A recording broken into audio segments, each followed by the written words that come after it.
What I want to do here is to actually blur the number plate of this vehicle as it moves through the clip. To achieve this effect, we are first going to apply an effect to the clip itself. I'm going to use the little double chevron down in the project panel area and select the effects panel. I'm going to type in the word blur. This will then list anything in the directory which will give me a blurring effect.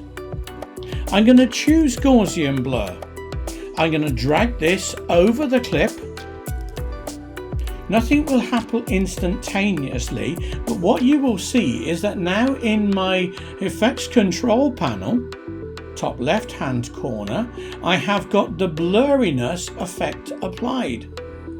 I can use the numbers to change the blur, but it changes the whole of the image.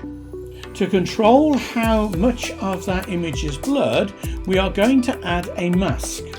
We are going to use the pen tool to draw a mask. As soon as I click the tool, a mask 1 appears. I'm going to move on to the program monitor and very roughly draw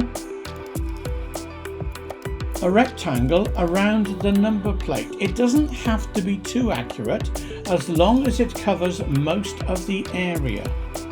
We can then make sure that our settings, our track method, is set to the desired format. By clicking on the little spanner, you can choose various different options and make sure that preview is turned on.